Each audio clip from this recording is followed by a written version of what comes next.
Bonjour à tous.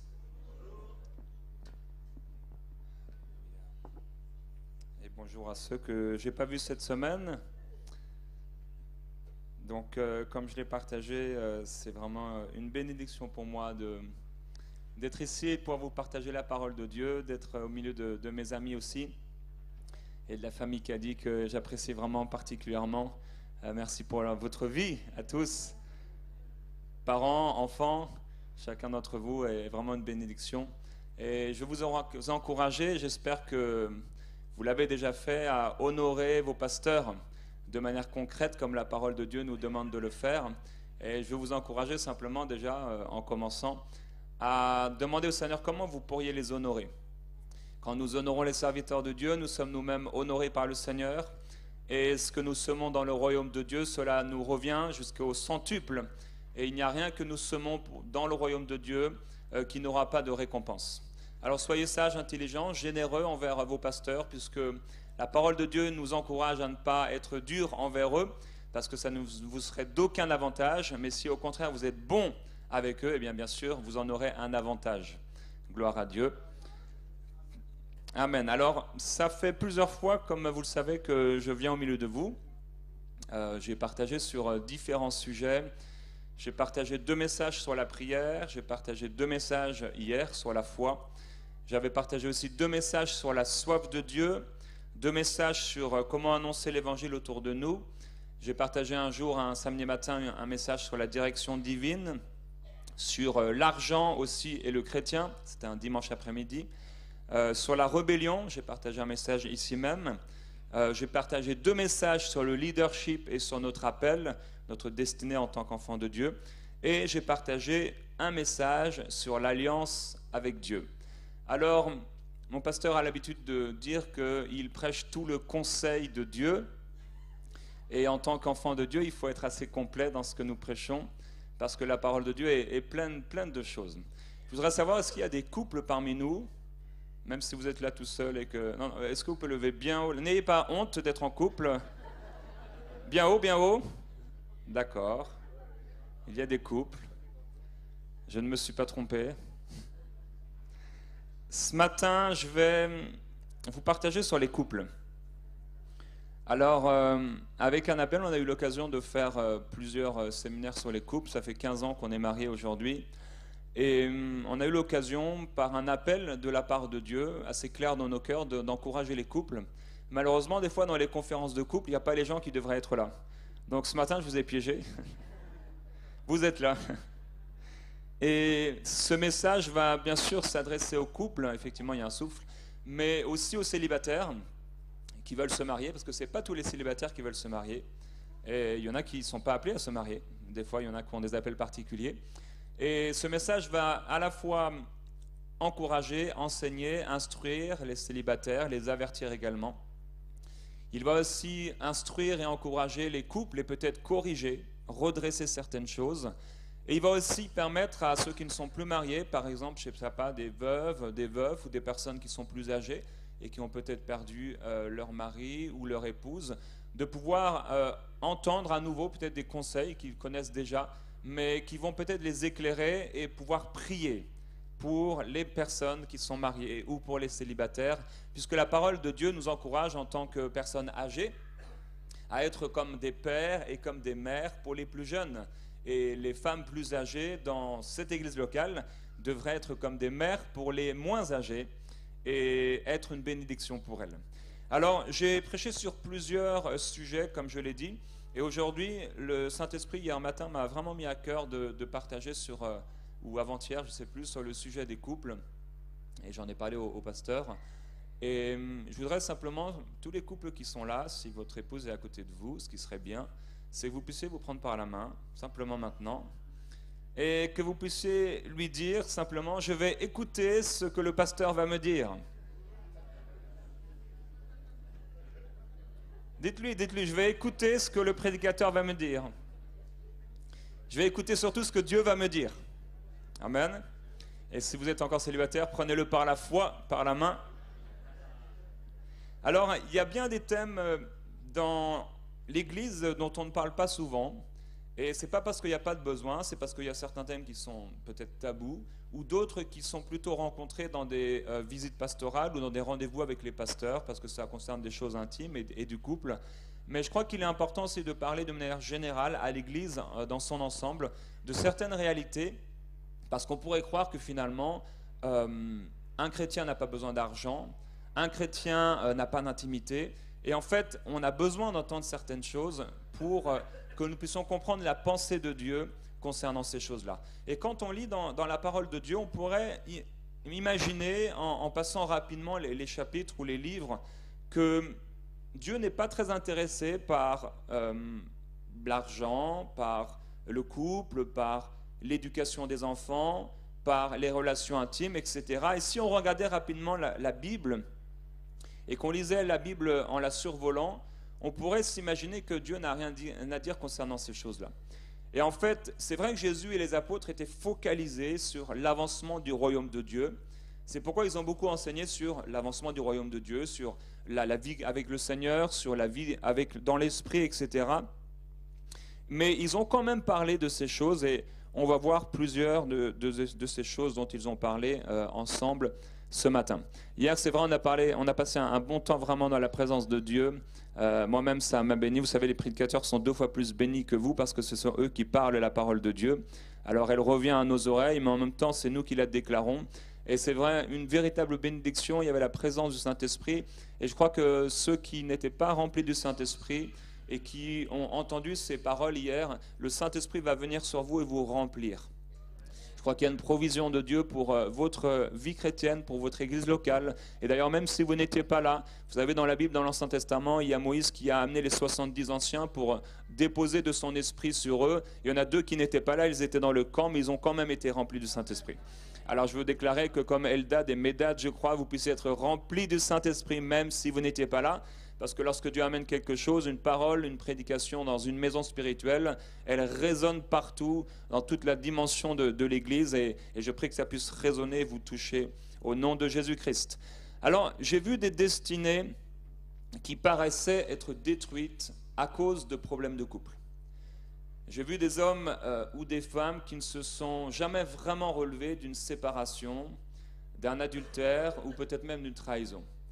Je remercie le Seigneur pour ce couple qui a présenté cet enfant aujourd'hui, parce qu'ils sont comme une confirmation de ce message que je vais apporter, parce que Dieu est l'auteur de toute famille dans les cieux et sur la terre. Toute famille dans les cieux et sur la terre tire son nom de Dieu le Père. Alors dans Proverbes au chapitre 18 au verset 22, il est écrit une grande révélation peut-être pour plusieurs, hommes ou femmes. Celui qui trouve une femme trouve le bonheur. Et c'est une grâce qui vient de l'Éternel. Moi, d'habitude, les femmes disent Amen à ce genre de verset, mais là, je ne sais pas pourquoi, vous avez peur peut-être. Celui qui trouve une femme a trouvé le bonheur. C'est une faveur qu'il a reçue de l'Éternel. Pasteur Stéphane a dit un grand Amen. Gloire à Dieu. Je dis Amen également. Et j'ai senti que je devais vous parler de ces choses malgré des contextes différents de vie. Et il faut que dans un monde de plus en plus déréglé, l'Évangile, l'Église puisse tenir ferme sur cette institution qui a été créée par Dieu, entre cette union entre l'homme et la femme. Celui qui trouve une femme trouve le bonheur. C'est une grâce qui vient de l'Éternel. Et je voudrais vraiment vous encourager à écouter dans l'esprit, parce que le Saint-Esprit va parler au-delà de mes mots, dans des situations qui vous sont personnelles. Dans Genèse au chapitre 2, verset 18, on va aller ensemble dans Genèse chapitre 2, verset 18. Et ici, Dieu, on voit qu'il va vouloir pour l'homme quelqu'un qui va être son aide. Il est écrit, l'Éternel Dieu dit, il n'est pas bon que l'homme soit seul, je lui ferai une aide semblable à lui. L'Éternel forma de la terre tous les animaux des champs et tous les oiseaux du ciel, et il les fit venir vers l'homme pour voir comment il les appellerait, et afin que tout être vivant portât le nom que lui donnerait l'homme. Et l'homme donna des noms à tout le bétail, aux oiseaux du ciel, à tous les animaux des champs, mais pour l'homme, il ne trouva pas d'aide qui soit semblable à lui. Dieu a voulu une aide pour l'homme, et la première chose qu'on comprend, c'est qu'apparemment l'homme n'est pas autosuffisant. Que veut dire une aide semblable à lui? Parce qu'on doit comprendre, et en fait, dès le livre de la Genèse, dès les premières paroles de Dieu, on voit que Dieu va commencer à parler de l'homme, de la femme et de l'union entre un homme et une femme. Il dit, je vais lui faire une aide qui soit semblable à lui. Il serait bon en tant qu'épouse de savoir quelle sorte d'aide vous devez être pour votre mari. Alors ce terme aide, il veut dire donc une aide bien sûr, mais aussi un secours. Vous savez qu'en hébreu il y a plusieurs mots qui peuvent dire la même chose, ou un mot peut avoir plusieurs définitions. Une aide, un secours, un soutien, un appui, une assistance, un protecteur, mais ça veut aussi dire venir en aide, secourir, soutenir, être du même avis, protéger, contribuer, combattre et, gloire à Dieu, embrasser. Dieu a voulu une aide pour l'homme. Ça va, vous êtes détendu? Je vais vous détendre, vous allez voir. On n'est pas chez le médecin. Dieu a voulu un secours pour l'homme et je voudrais vous poser une question, mesdames. Est-ce que vous êtes une aide pour votre mari? Est-ce que vous êtes un secours pour votre mari? Est-ce que vous protégez votre mari? Est-ce que vous êtes une assistance pour votre mari? Ne vous inquiétez pas, on va parler aux hommes tout à l'heure. Soyez rassurés. On va équilibrer les choses. Est-ce que vous êtes un protecteur aussi pour votre mari? Est-ce que vous le soutenez? Est-ce que vous êtes du même avis? Et comme je l'ai dit, gloire à Dieu, est-ce que vous l'embrassez? C'est quand même bizarre parce qu'en fait, dans ce passage, je ne sais pas si on peut mettre le verset 18 et le verset 19 ensemble, mais c'est un peu bizarre ce que Dieu a fait. Il dit d'abord, il prend la décision de faire une aide semblable à l'homme. Et qu'est-ce qu'il fait quand il prend cette décision? Au verset 18, il est écrit donc, il n'est pas bon que l'homme soit seul, je lui ferai une aide semblable à lui. L'Éternel Dieu forma de la terre tous les animaux des champs et il les fit venir vers l'homme. C'est bizarre parce que Dieu est en train de dire que, merci, il veut faire venir vers l'homme une aide qui soit semblable à lui, mais il amène des animaux. La Bible dit qu'il a amené vers l'homme les animaux. Vous savez, c'est un peu comme le beau-père ou le père qui amène sa fille vers son futur mari quand il arrive le jour du mariage. Dieu a amené les animaux vers Adam. Et vous savez, c'est quoi le premier animal que Dieu a créé? C'est écrit dans la Bible. L'hippopotame. Dans Job, vous pourrez lire ça. J'aime beaucoup ce passage où il parle de l'hippopotame et du crocodile. Il a amené vers Adam un hippopotame. Et Adam n'avait peut-être rien contre avoir une femme qui est imposante. Mais bon, ça ne lui a pas trop plu. Il a amené la girafe vers lui, mais pour parler avec la girafe, c'est un peu compliqué. Il a amené le paresseux, vous savez, c'est un animal, le paresseux. Hein. Mais c'est un peu inintéressant, bon. Les longues discussions sans fin, pour avoir une phrase, c'est très compliqué, comme certains hommes. Et il a aussi certainement amené le putois, mais bon, le putois, ça pue. Peut-être la colombe, parce que aussi il a amené les oiseaux, mais c'est un peu trop volatile. Les gens toujours absents de la maison, on n'en veut pas.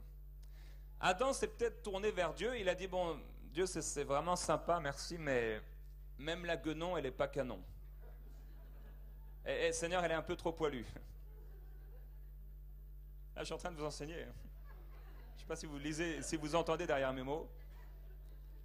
Finalement, Adam ne se sentait pas bien, il ne se sentait pas à l'aise avec aucun animal. Il voulait plus qu'un chien de compagnie. Plus qu'une aide, parce que les animaux pouvaient les aider. Mais d'ailleurs, encore dans beaucoup de pays dans le monde, les animaux sont là, ils aident les hommes aux champs, pour cultiver, etc. Et ça ne lui suffisait pas.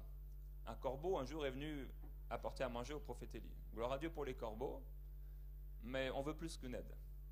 Alors, même juste ces 3 versets déjà nous enseignent beaucoup. La femme est pour l'homme plus qu'une aide. Dieu dit dans sa pensée, je vais faire une aide qui soit semblable à lui, mais pour Adam, il veut plus que ça. Il veut non seulement une aide, mais quelqu'un qui soit semblable à lui. Quelqu'un qui lui ressemble. Merci pour l'hippopotame, mais ça ne suffit pas. Merci pour sa force, mais ça ne me suffit pas. Merci pour la girafe, mais c'est trop grand pour être un ami. Merci pour la guenon, mais comme on l'a dit, c'est trop poilu. La création de Dieu nous enseigne, ne savez-vous pas? Adam ne voulait ni quelqu'un de trop grand comme la girafe, ni quelqu'un de trop gros comme l'hippopotame, ni quelqu'un de trop poilu comme la guenon, ni quelqu'un qui puait comme le putois. Désolé, je suis simplement en train de tirer des conclusions du passage. Simplement, je suis en train de le lire.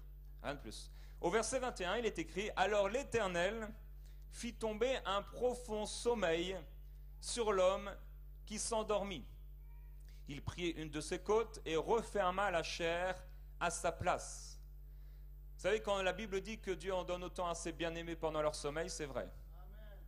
Adam était en train de dormir, il s'est réveillé, waouh! Dieu vous en donnera autant dans votre sommeil. Et c'est pourquoi ça ne sert à rien parfois de courir à droite et à gauche et vous exciter, vous affoler pour trouver celui que votre cœur aime, comme la Sulamite. Le Seigneur a la capacité d'amener vers vous, sur votre chemin, cette personne qu'il va vous donner. Adam n'a fait que dormir pour obtenir cette bénédiction, c'est pourquoi il est écrit que celui qui trouve une femme trouve le bonheur. C'est une grâce qui vient de l'Éternel. Une grâce, ça veut dire quoi? C'est une faveur imméritée. On n'a rien fait pour la mériter. Je n'ai rien fait pour mériter ma femme, c'est un cadeau qui vient de Dieu. Alors, il y a des maris qui ne font que dormir au lieu de travailler, et ça, on n'en veut pas non plus. Il y a un temps pour tout, pour dormir, et il y a un temps pour travailler. Apparemment, Adam avait un défaut de fabrication, puisque Dieu a dû le réouvrir. Il n'était pas parfait. Il a ouvert, et la Bible dit au verset 22, « L'Éternel Dieu forma une femme de la côte qu'il avait prise de l'homme, et il l'amena vers l'homme. » En tant que célibataire, nous ne pouvons pas accepter une personne qui ne vient pas de Dieu. Dieu a amené la femme vers l'homme. Elle doit avoir la nature de Dieu, mais elle doit aussi avoir notre nature personnelle. Si vous êtes célibataire, la personne que Dieu enverra vers vous doit avoir votre nature. Et la Bible dit qu'avant, vous étiez par nature des enfants de colère comme les autres. C'est pourquoi ne vous engagez jamais avec une personne qui n'est pas de votre nature spirituelle. Comme quelqu'un l'a dit, vous aurez pour beau-père le diable. Vous allez avoir des problèmes. Il y en a certains qui prient beaucoup avant le mariage pour pouvoir se marier, mais il y en a certains de ceux-là qui prient beaucoup plus encore quand ils sont mariés. Dieu peut lui-même amener vers nous la personne avec qui il veut qu'on se marie. Et contrairement à ce qu'on enseigne souvent, ce n'est pas l'homme qui est allé vers la femme, mais c'est Dieu qui a amené la femme vers l'homme. C'est pourquoi, mesdemoiselles, n'ayez pas de problème et ne vous sentez pas gênés de pouvoir parler et exprimer vos sentiments envers cette personne pour qui vous avez des sentiments. Waouh, c'est silencieux. C'est comme quand je prêche sur la rébellion, comme quand je prêche parfois sur le soutien financier. Il y a les dents qui grincent. Même le coup de l'hippopotame, ça ne vous a pas détendu? Dieu a amené la femme vers l'homme. Et je me souviens quand j'étais affalé chez un ami et que j'ai vu monter des escaliers celle qui allait devenir mon épouse. Quelle grâce! Il l'a amenée vers moi. J'étais tranquille, affalé dans le canapé. Il a endormi l'homme et il a pris une côte de l'homme. Alors, qu'est-ce que cachent les côtes d'un homme? Le cœur. Les côtes de l'homme sont une protection pour différents membres, différents organes, mais avant tout le cœur. Le cœur est caché par cette côte, et quand Dieu a enlevé une de ces côtes, ça a permis en fait, et lorsqu'il l'a formé à partir de cette côte, la femme, il a permis à Ève d'être un instrument qui permettrait de toucher directement le cœur de l'homme, soit pour le bien, soit pour le mal.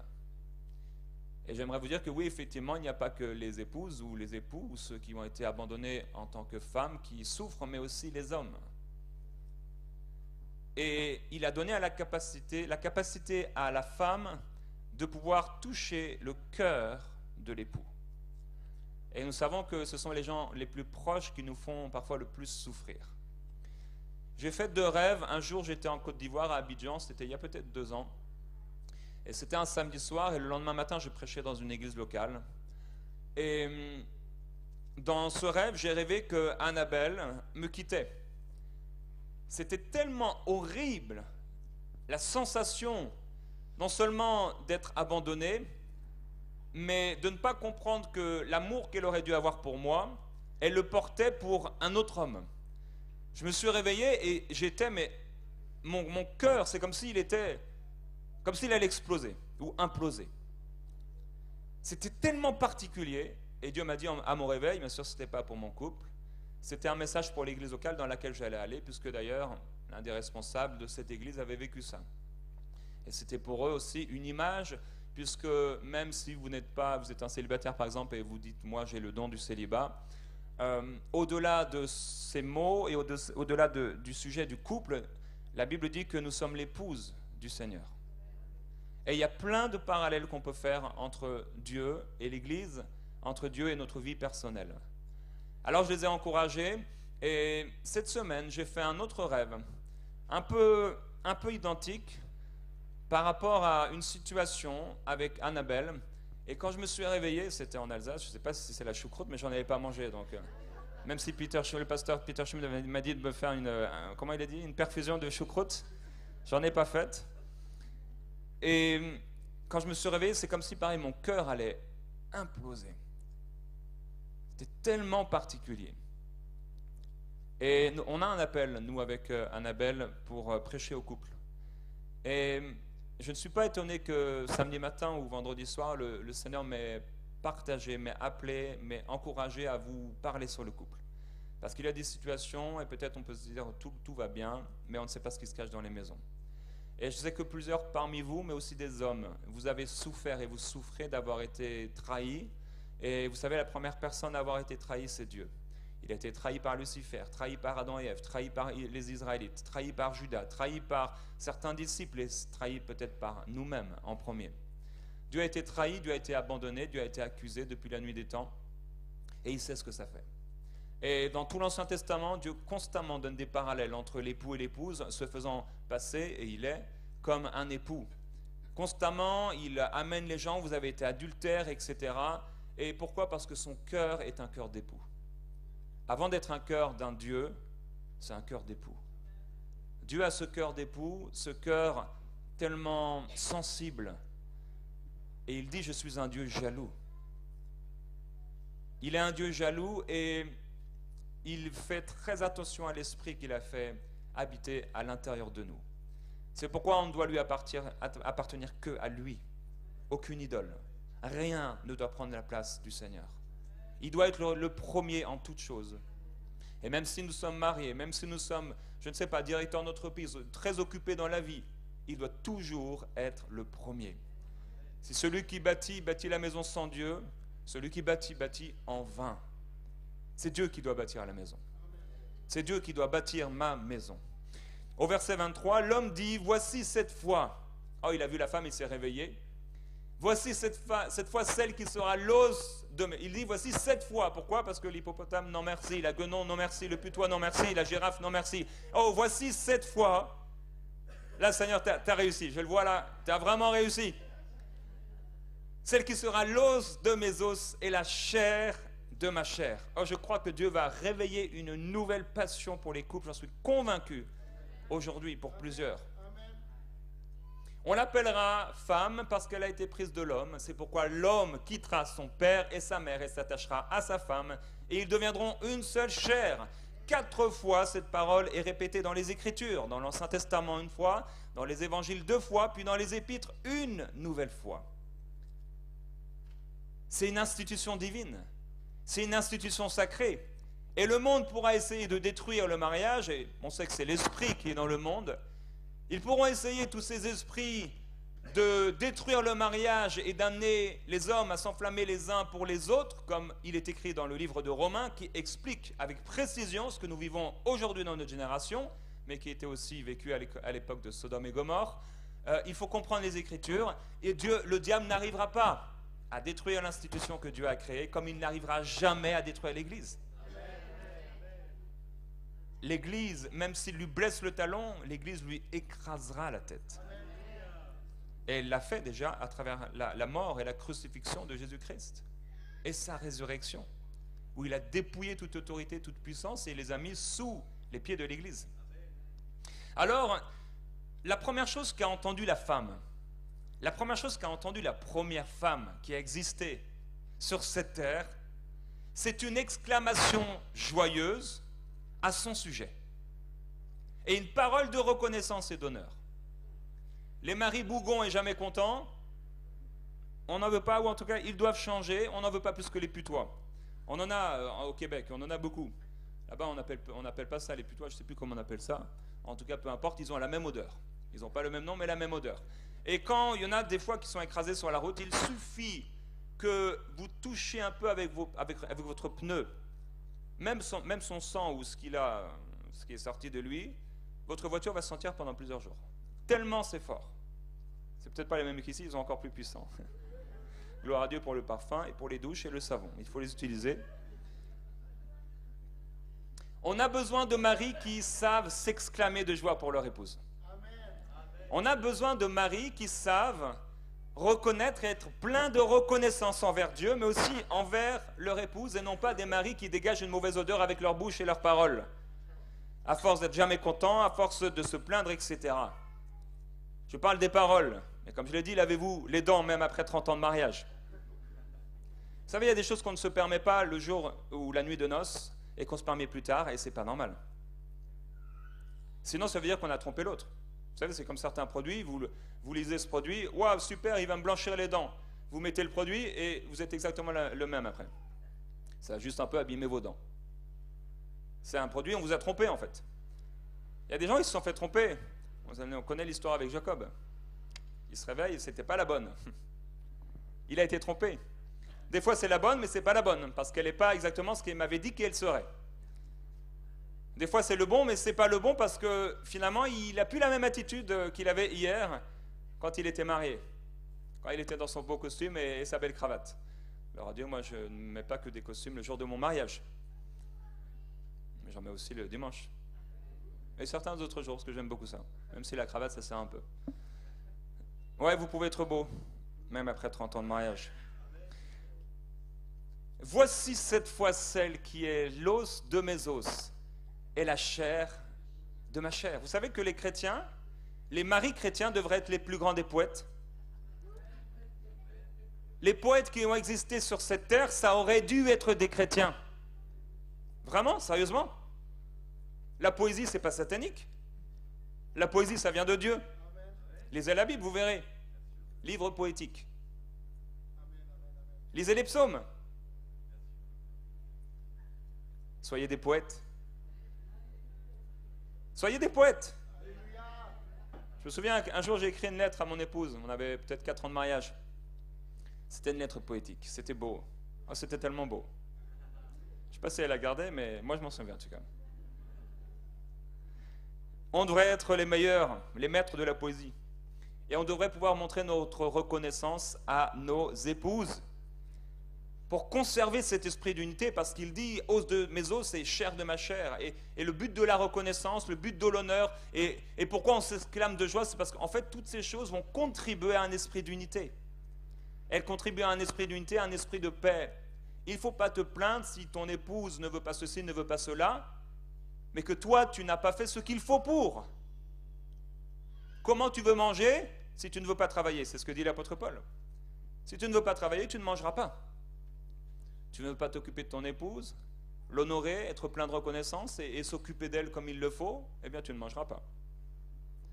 N'être plus qu'une seule chair, c'est le plan de Dieu pour les couples. Et je crois que tout devrait être partagé et que rien ne devrait rester secret dans le couple. Un couple mature, c'est un couple qui sait discuter de tout sans se disputer. Un couple mature, ce n'est pas un couple forcément qui a beaucoup d'âge ou beaucoup d'années, mais c'est un couple qui sait discuter de tout, parler de tout, même des choses qui peuvent être humiliantes en tant qu'homme ou en tant que femme. En réalité, on trouve que l'un des premiers enseignements dans la parole de Dieu qui nous est donné, c'est au sujet du couple. Un silence extraordinaire. Gloire à Dieu, ça m'encourage. Parce que je sais que c'est le bon message.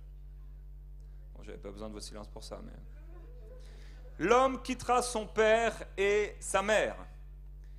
Une femme me disait qu'elle a appris au lendemain du mariage que son mari avait prévu que sa belle-mère, ou que sa mère, pour le mari, habite chez elle. Je ne vous raconte pas la catastrophe que ça a été.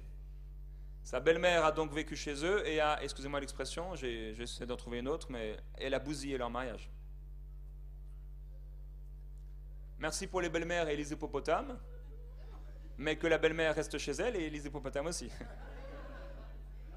Au verset 25, l'homme et sa femme étaient tous deux nus et ils n'en avaient pas honte.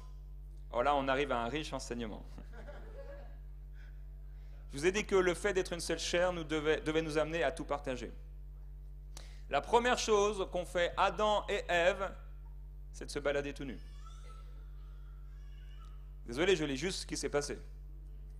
Ils n'avaient pas honte de leur nudité parce qu'ils n'en avaient pas conscience.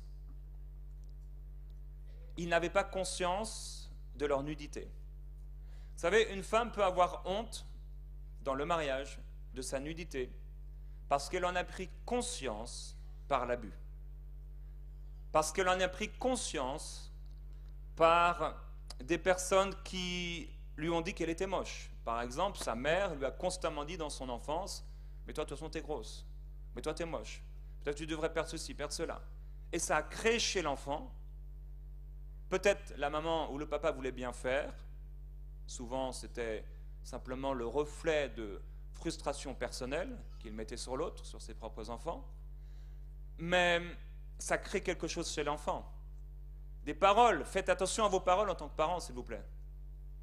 Faites attention. De la même source ne doit pas sortir de l'eau salée, de l'eau amère et de l'eau douce. Ce n'est pas seulement dans nos relations les uns avec les autres, interpersonnelles ou dans l'église, mais c'est aussi envers nos enfants, à qui on doit de l'honneur également. Bien sûr, ils doivent nous honorer, mais on doit les honorer également parce qu'ils doivent aussi hériter de la vie éternelle. La Bible dit « n'irritez pas vos enfants ». En fait, ce serait les perdre. Mais plutôt, commencer à les valoriser. Je me souviens, il y a 2 ans, quand ma fille Eden me disait, je vois que ça fait déjà 30 minutes et c'est terrible parce que j'ai tellement de choses à dire. Et elle me disait, comment? Ah, il a un message. D'accord. Elle me disait, oh, moi j'aime pas l'anglais, moi j'aime pas l'anglais. Et je me souviens, en 6e, on m'a fait apprendre par cœur. Il m'a donné 15-20 minutes en plus. Gloire à Dieu. Je vais en prendre 30. Non, je vais me soumettre. En 6e, quand je suis arrivé au collège, j'étais en Bretagne et qu'on m'a fait apprendre, on voulait me faire apprendre une liste de verbes par cœur. Moi, je n'aimais pas le par cœur. C'était pas mon système d'apprentissage. D'ailleurs, le système d'apprentissage français dans les écoles est très mauvais, j'aimerais vous le dire. Sérieusement, c'est très mauvais. C'est l'école comme on la connaît, mais c'est pas l'école comme Dieu la veut. Comment Jésus a formé ses disciples, c'était pas dans une école. C'était en leur montrant les choses. Même l'apôtre Paul, même s'il a fait une école, la Bible dit qu'à cause de cette école, la puissance de Dieu, en fait, tout le monde, partout, dans toute cette région, ont connu le Seigneur. Pas simplement avec lui, mais parce qu'il a formé les gens et ils sont devenus comme lui. C'était le maître avec les disciples. Il savait bien faire, les Juifs. Comme Jésus a appris le charpentier. Ce métier, certainement, avec son père. Donc, et j'ai dit à Eden, non, Eden, tu aimes l'anglais et tu vas réussir. Et en même pas 1 an, elle est devenue bilingue. On l'a ensuite mis dans une classe en fait où elle faisait 10 jours d'anglais et 10 jours de français. 10 jours, c'était que en anglais. Tous ses cours étaient en anglais. Et 10 jours, c'était que en français. Elle aurait pu, dès le début, abandonner comme moi, qui ai besoin aujourd'hui de réapprendre l'anglais. Mais parce que je lui ai donné une simple parole d'encouragement, et qu'on lui l'a répété simplement 2 ou 3 fois, on a cassé quelque chose dans sa tête, un mensonge qui venait peut-être de la famille, ou d'un truc qu'elle aurait peut-être entendu plus jeune. On a cassé ce mensonge par une proclamation de foi. Aujourd'hui, elle est bilingue, elle parle bien mieux que moi. Elle lit des livres en anglais, elle a 13 ans. Et elle a commencé à 12 ans. Elle lit des livres en anglais, elle parle en anglais, elle écoute de la musique en anglais. Il n'est jamais trop tard pour apprendre, chers frères et sœurs. Si vous avez toujours le rêve de parler anglais, alors vous allez parler anglais.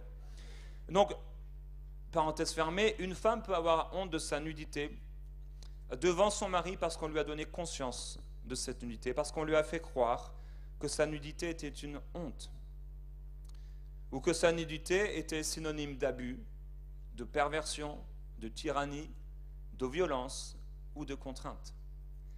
Et quand la fiancée devient épouse et qu'elle entre dans une relation avec son époux, avec ce genre de bagage, avec une honte qui est rattachée à sa nudité, il est normal que ça puisse créer des problèmes au sein du couple. Mais en Jésus-Christ, il y a une délivrance qui est possible, totalement possible. Et nous avons entendu d'innombrables témoignages de personnes qui ont été abusées et qui ont pardonné, qui ont même aimé et qui même ont parfois serré leurs abuseurs dans leurs bras et les ont aimés. Vous pouvez être libérés au nom de Jésus-Christ. Et je déclare au nom de Jésus que toute personne qui a été abusée dans ce lieu et qui a amené des conséquences négatives au niveau de votre couple, vous en êtes libérés maintenant. Recevez par la foi. Recevez cette parole par la foi et soyez-en guéris. Au nom de Jésus-Christ. Jamais l'homme ne devrait utiliser la tyrannie, la contrainte ou la violence dans le cadre de la nudité. Alors ils étaient là, tout nus, et ils vivaient dans un épanouissement et une liberté totale vis-à-vis de leur nudité. C'est intéressant de remarquer qu'ils ne s'étaient pas encore connus. Les médias nous ont montré une image tordue de la sexualité, où le même soir, des étrangers qui ne se sont jamais vus peuvent se retrouver dans ce genre de situation. Même cela, ça n'a jamais été le plan de Dieu pour l'homme. Et en fait, c'est parce que les médias et parce que le péché ont tout dénaturé et ont fait un si grand mal qu'aujourd'hui on a du mal à parler de sexualité dans l'Église alors que c'est Dieu qui l'a créé. C'est pas un péché, c'est pas sale, c'est pas dégoûtant, c'est pur. Quand ça fonctionne dans la sainteté de Dieu, quand on enlève et qu'on extirpe toute convoitise, toute saleté, toute chose mauvaise dans des cœurs, c'est quelque chose de pur et de saint. Et gloire à Dieu pour l'enfant qui a été présenté aujourd'hui. C'est une invention de Dieu pour l'épanouissement du couple, mais de chaque individu à l'intérieur du couple. Dieu n'a aucun problème avec les relations conjugales et il ne se cache pas les yeux. En fait, il est bien au-delà de cela. Verset 25. L'homme... Ah, vous êtes surpris, hein, je ne sais pas ce que vous avez prié. Seigneur, parle-moi ce matin à travers ton serviteur. L'homme et sa femme étaient tous deux nus et ils n'en avaient pas honte. Le serpent était le plus rusé de tous les animaux des champs que l'Éternel Dieu avait fait. Il dit à la femme, Dieu a-t-il réellement dit, vous ne mangerez pas de tous les arbres du jardin. En hébreu, le verset 25 et donc le verset suivant qui est le verset 1, vous savez qu'en hébreu il n'y a pas de verset, c'est nous qui avons rajouté les versets pour que ce soit plus clair. Et il y a aussi moins de mots qu'en français, parce qu'on a besoin de plus de mots en français. En hébreu, on trouve les mots homme, femme, deux, donc deux, homme, femme, deux, nu, honte, Satan, juste à côté les uns des autres. C'est la première fois où on va voir le diable, c'est au moment où l'homme et la femme sont nus et qu'ils n'en ont pas honte. On comprend pourquoi les couples sont si attaqués par le diable depuis la nuit des temps, parce que le diable est venu détruire cette institution de Dieu. Premièrement, l'amitié de Dieu, l'amitié des hommes avec Dieu, il est venu la détruire, mais aussi l'amitié de l'homme envers la femme, il est venu la détruire. C'est donc pas étonnant que la première fois où la Bible parle de deux, de nudité, elle rattache aussi la honte et Satan. Parce que ce sont des choses qui arrivent au niveau du couple. C'est pas étonnant que les couples soient si attaqués dans leur intimité, mais aussi dans leur vie de tous les jours, parce que le diable veut les diviser. Est-ce que vous vous êtes déjà posé la question si, finalement, est-ce que vous vous êtes déjà demandé si le plan du diable, ce jour-là, lorsqu'il a tenté Ève, est-ce que ce n'était pas tout simplement de détruire leur couple? La première chose que le diable a faite, c'est de faire croire à Ève que Dieu la privait de quelque chose. Combien de fois le diable est venu voir l'un des époux en lui disant « Mais tu es sûr que tu ne peux pas manger de cet arbre ou de ce fruit qui t'est interdit ?» Le diable vient essayer de faire croire aux gens qu'ils sont privés quelque part. Il y a beaucoup de gens qui vivent dans vraiment une mentalité comme s'ils étaient privés. La France est ce sont des professionnels pour cela. Beaucoup de Français. Ils ont constamment l'idée qu'ils sont privés de quelque chose. Oh, le gouvernement m'a trop pris. Oh, le gouvernement prend des taxes. Oh, le gouvernement, c'est des impôts. Oh, ceci. On a constamment des fois cette impression qu'on nous a privés de quelque chose. Parfois, et quand le couple, l'un des deux fonctionne comme ça, c'est dangereux. C'est dangereux. La première chose que le diable a faite envers Ève, c'est qu'il lui a montré et il lui a fait croire qu'elle était privée de quelque chose. Elle n'était pas privée de quelque chose. Elle avait droit à tous les arbres qui étaient dans le jardin, à tous les fruits des arbres qui étaient dans le jardin. Mais le diable a commencé à lui faire croire, mais finalement tu es privé, il te manque quelque chose, va manger d'un autre fruit, va manger d'un autre arbre. Vous savez, le diable n'a pas changé et ses procédés non plus. Il va voir l'homme et la femme, ils sont nus, il y a une honte qui commence à s'attacher peut-être à eux, des problèmes, des disputes, et paf, il vient. C'est à ce moment-là où le serpent le plus rusé commence à arriver et qui commence à faire croire à l'un ou à l'autre qu'ils sont privés, qu'il faut aller voir ailleurs, qu'il y a mieux ailleurs, que Dieu vous remplisse d'une sagesse afin que jamais vous ne puissiez tomber comme Ève est tombée. Et il a le pouvoir de nous garder debout jusqu'à la fin. 1 Corinthiens chapitre 7. Il a le pouvoir de nous garder debout jusqu'à la fin. Nous ne condamnons pas ceux qui sont tombés, nous les aimons, nous prions pour eux, pour qu'ils soient fortifiés, mais nous sommes aussi encouragés de ce que Dieu nous ait gardés debout. Et plusieurs d'entre vous, vous êtes des modèles dans l'église ici. Gloire à Dieu pour les ministères qui sont ici, les ministères pastoraux. 1 Corinthiens chapitre 7. Pour ce qui concerne les choses dont vous m'avez écrit, je pense qu'il est bon pour l'homme de ne pas toucher de femme. En fait, dans la version Summer, et c'est pour ça que c'est dommage que vous ne l'avez pas, parce que dans la version Summer, il est écrit « J'en viens à présent au problème que vous soulevez dans votre lettre. 2 points, ouvrez les guillemets. C'est une chose excellente, dites-vous qu'un homme se passe de sa femme. » Il n'est pas en train de dire ici tout de suite qu'il est bon pour l'homme de ne pas toucher de femme. Ça, il va en parler plus tard dans un certain contexte.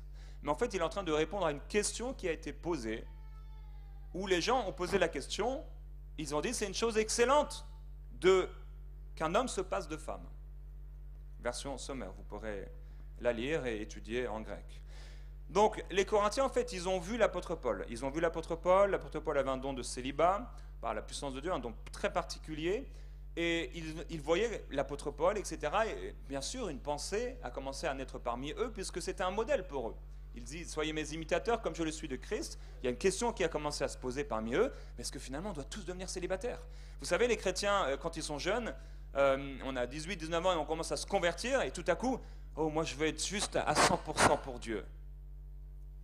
À 100% pour Dieu. Ah, quand je dis 100, 100, ça va. Et il dit, moi j'ai le don du célibat. Je ne sais pas, il y a plusieurs qui ont dit ça ici. J'espère que vous l'avez. Plusieurs ont commencé à croire qu'en fait, ils devaient être comme lui. Et ils ont dit, il est bon que l'homme ne touche pas de femme. Mais quand ils disent, il est bon pour l'homme de ne pas toucher de femme, ils sont en train de dire le contraire du premier enseignement que Dieu a donné sur la terre concernant l'homme et la femme, puisque Dieu a dit le contraire, il n'est pas bon que l'homme soit seul. Eux, ils disent, c'est une chose excellente qu'un homme se passe de femme. Mais Dieu dit, il n'est pas bon que l'homme soit seul. Alors il dit au verset 2, il répond à cette question, parce que je vous rappelle, le premier verset nous dit, vous avez posé une question, et maintenant, verset 2, il dit, cependant, pour éviter toute immoralité, il est préférable que chaque homme ait sa femme, donc il répond, non, c'est préférable, et que chaque femme ait son mari, que le mari accorde à sa femme ce qu'il lui doit, et que la femme agisse de même envers son mari, car le corps de la femme ne lui appartient plus, il est à son mari. De même, le corps du mari ne lui appartient plus, il est à sa femme. Beaucoup de rendez-vous pastoraux seraient annulés. Beaucoup de pasteurs auraient pu partir en vacances si on avait compris ces 3 versets. La première chose dont l'apôtre parle concernant le couple, ce sont les relations sexuelles. C'est bien la grande différence entre des relations avec les autres et le couple. C'est bien sûr ces relations conjugales. On peut avoir des amis, on peut rire avec eux, on peut même partager parfois certains secrets avec les amis proches. Si vous êtes une femme, il faut que votre meilleure amie soit une femme, bien entendu. Jamais un homme. Sauf si vous n'êtes pas marié et que ça va devenir votre mari peut-être. Et si vous êtes un homme, votre meilleur ami devrait être un homme. C'est tout à fait normal. On peut se confier, discuter avec des proches, etc. Il n'y a rien de mal, mais il y a une chose qu'on ne fera jamais avec quelqu'un d'autre qu'avec notre épouse ou avec notre époux. Se marier n'a pas lieu d'être s'il n'y a pas d'intimité et de tendresse. Maintenant, Paul va dire que l'épouse a un droit sur son époux et que l'époux a un droit sur son épouse. Et un couple chrétien en bonne santé, c'est un couple qui s'offre l'un à l'autre. Il dit au verset 5, ne vous refusez pas l'un à l'autre. Ne vous privez pas loin l'un de l'autre. Ici, le verbe priver ou encore refuser, c'est un terme qui peut être traduit par effectivement priver, comme dans cette traduction, refuser, la mienne, mais encore frustrer, dépouiller, frauder ou voler. Qu'est-ce que l'apôtre Paul est en train de dire? Et eux, ils le comprennent bien, c'est leur langage. Aujourd'hui, le langage change et il change constamment. Quand l'apôtre Paul, ils lisent de la part de l'apôtre Paul, ne vous refusez pas l'un à l'autre, ils lisent en réalité, ne vous volez pas l'un à l'autre, ou ne volez pas l'autre, ne fraudez pas l'autre par rapport à votre corps et ce que vous devez lui donner. Jésus utilise le même terme qui est apostéréo, en fait, dans Marc au chapitre 10, au verset 19, à propos des 10 commandements, en disant « tu ne feras tort à personne ». C'est le même verbe. Tu ne feras, entre guillemets, privé à personne. Tu ne feras tort à personne. En fait, refuser un bienfait à son conjoint dont il a droit est une désobéissance aux 10 commandements. Refuser un bienfait à son conjoint va créer des frustrations. Je vous apprends rien de nouveau. Refuser un bienfait à son conjoint va créer des manques. Refuser un bienfait dont il a droit à son conjoint va ouvrir une porte à l'ennemi. Refuser un bienfait à son conjoint, c'est de la fraude et c'est du vol. Oh Seigneur, merci parce que je ne suis pas une voleuse, parce que je ne suis pas un voleur. Et Dieu te dit, tu es en train de voler ton mari. L'homme dit, oh Seigneur, merci parce que je ne suis pas adultère. Mais Jésus lui dit, tu as regardé une femme pour la convoiter, tu es adultère. Des fois, on pense qu'on n'est pas voleur alors qu'on est peut-être le pire ou la pire des voleurs ou des voleuses. C'est Satan qui vole, vous savez. Dieu est un donneur. Dieu est un donneur et on doit être comme lui. Au verset 5, il dit, vous pouvez certes en plein accord l'un avec l'autre renoncer pour un temps à vos relations conjugales afin de vous consacrer davantage à la prière, mais après cela reprenez vos rapports comme auparavant. Version Sommer. Il ne faut pas donner à Satan l'occasion de vous tenter par votre incapacité à dominer vos instincts. Notez bien qu'il s'agit là d'une concession et nullement d'un ordre. Je voudrais bien que tout le monde soit comme moi, mais chacun reçoit de Dieu son don particulier. L'un le mariage et l'autre le célibat. Il y en a beaucoup plus qui ont reçu le mariage. Dans la Louis II, il est écrit « Ne vous privez pas l'un de l'autre, si ce n'est d'un commun accord pour un temps. » Et c'est vrai, c'est bizarre de parler de ça un dimanche matin. Je vous l'accorde, hein? Moi aussi je trouve ça bizarre, mais je suis simplement ce que Dieu veut faire. Les relations, ça peut répondre peut-être à quelqu'un ici dont vous ne saurez jamais, ça va changer sa vie. Je suis venu ici dans une autre salle il y a un an, j'ai prêché sur le domaine des finances. C'était la première fois que je crois que je prêchais sur le domaine des finances, ou l'une des premières fois, et plusieurs personnes ont été sauvées ce jour-là alors que je parlais d'argent. Il n'y a pas de problème, Dieu n'a pas de problème, hein. C'est sa parole, elle est puissante. Les relations conjugales doivent toujours se passer dans un commun accord. Toujours. Jamais l'époux ne doit faire de pression sur son épouse pour utiliser son droit sur elle, même en la contraignant en utilisant la parole de Dieu avec des versets bibliques. Il est écrit, soumettez-vous, femmes. Jamais l'épouse non plus, mais messieurs, vous allez pouvoir respirer, ne devrait refuser le droit de son mari sur elle sous un faux prétexte, parce qu'il y a des vrais, mais il y a des faux.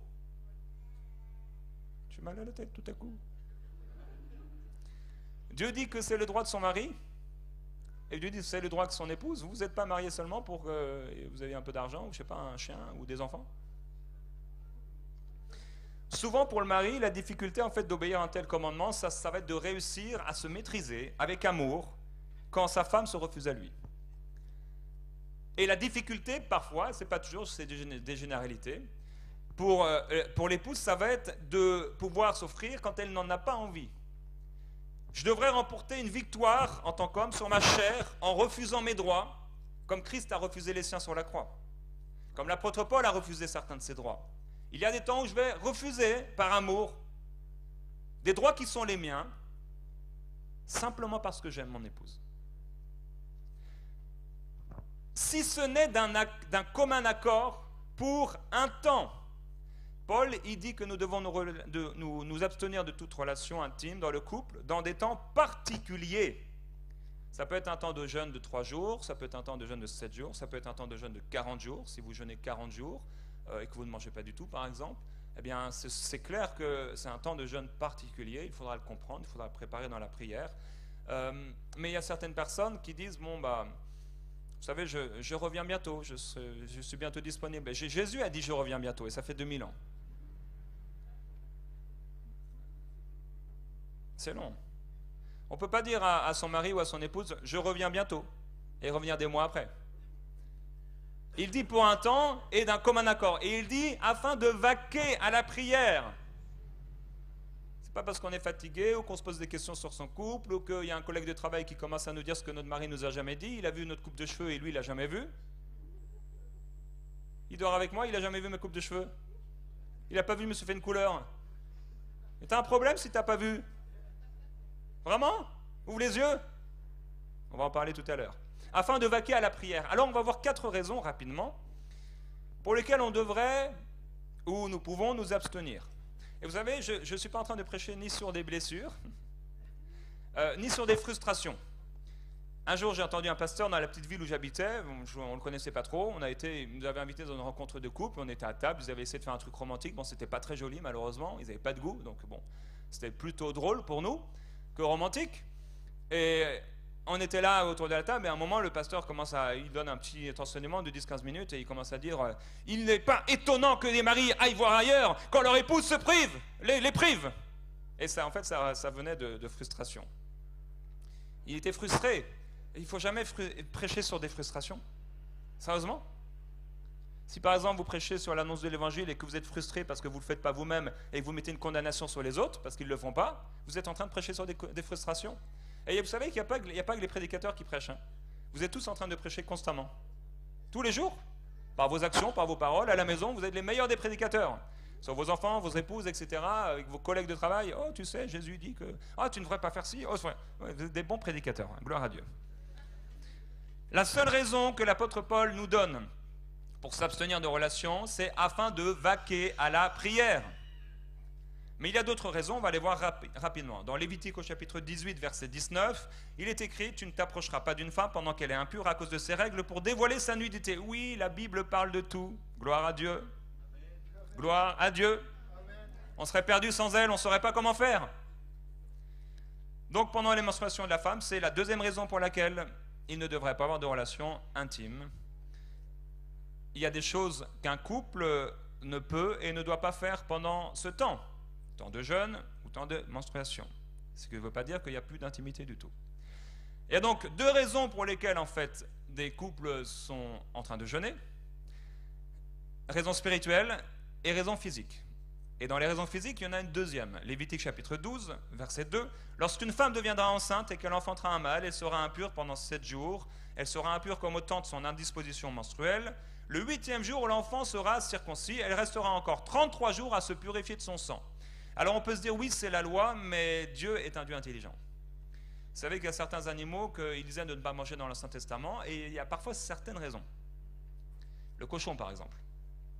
Il y a des bonnes raisons de ne pas manger de cochon. Bon, moi, je mange du jambon fumé, mais... La femme était donc impure 40 jours suite à l'accouchement d'un garçon, et bon, bizarrement, 80 suite à l'accouchement d'une fille. C'est la loi, hein, désolé, mesdames, mesdemoiselles. Mais en dehors de la loi, il y a une raison physique, c'est que la femme doit pouvoir se remettre. Tout un tas de... Vous n'avez pas accouché, les hommes, et moi non plus. Heureusement, gloire à Dieu, que ce que tu m'as créé, homme. Il y a des maris qui pleurent là, quand leur femme accouche, ou qui tombent dans les pommes. Je comprends. Et ça a été un tel traumatisme pour le corps. Il faut du temps. Et ça va vous permettre, messieurs, de pouvoir manifester peut-être pour la première fois de votre vie le fruit de l'esprit qui est la maîtrise de soi. Et la patience. Pendant ce temps de repos après l'accouchement, la gestion de cette longue pause, la Bible dit, vous pourrez voir les passages, Lévitique chapitre 12, c'est au moins 40 jours. C'est au moins 40 jours, et des fois ça peut aller plus loin, 80 jours, plus de 2 mois. Ouh. Pour certains maris, c'est une réelle difficulté. Et donc l'épouse pourra subvenir à ses besoins d'une autre façon. dans l'harmonie et dans l'amour. Une autre raison, c'est la fatigue. Vous pouvez être fatigué, que ce soit moralement, physiquement, et avoir besoin de repos. N'oubliez pas toutefois que si votre fatigue est simplement morale ou physique, Dieu a fait en sorte, par un système hormonal puissant, que les pressions sont évacuées par cet acte conjugal et qu'il apporte dans la vie de l'homme et de la femme toutes sortes de bénédictions, pour l'un et pour l'autre. Un baume réconfortant qui va fortifier votre âme et votre corps et qui va vous décharger des pressions que le monde a pu vous causer.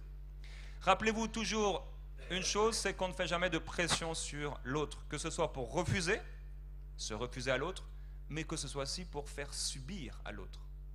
Si quelqu'un se refuse ou quelqu'un fait subir, il ne marche pas dans un amour qui est parfait. Il dit pourquoi on doit agir ainsi, c'est parce que de peur que Satan ne vous tente. Le mot ici « tenter », c'est le même qui est utilisé quand le diable vient voir Jésus dans le désert. En fait, ce qu'il a fait dans le jardin, ce qu'il a fait à Gethsémane, dans le désert, et ce qu'il fait dans le jardin de l'intimité de l'homme et de la femme, c'est la même chose. La tentation.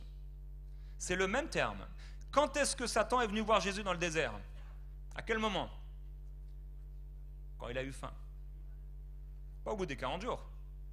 C'était quand il a eu faim. Ça faisait 40 jours, mais il n'a pas attendu ce 40. Oh, je viendrai le 40e jour. Non, il a vu que Jésus était pressé par la faim. C'est difficile de jeûner 40 jours, mais c'est encore plus difficile quand vous êtes dans le désert. Sérieusement. La chaleur. Et après la nuit, la froideur. C'est difficile. Le diable a tenté Jésus au moment où il avait faim. Quand est-ce que le diable viendra tenter un homme? Dans le cadre du mariage. C'est quand on ne lui aura pas donné à manger. Il est vrai qu'une personne remplie du Saint-Esprit aura beaucoup moins de désirs, si ce n'est des fois pas du tout. Quand elle est remplie du Saint-Esprit, aucun désir de besoin sexuel ou quoi que ce soit, ou charnel. Mais aussi vrai est-il que quand nous sommes remplis du Saint-Esprit, nous n'avons pas de ces besoins. Aussi vrai est-il que même si nous sommes remplis du Saint-Esprit, au bout d'un moment, ce besoin subviendra après une certaine période dans le cadre du mariage. Le diable va donc essayer de tenter la personne d'une façon malicieuse et astucieuse. Il va essayer de tenter, il va s'efforcer, il va éprouver la personne pour la faire tomber. La Bible déclare que la femme sage, elle bâtit sa maison, mais la femme insensée la renverse de ses propres mains. Avec nos mains, vous pouvez faire du bien,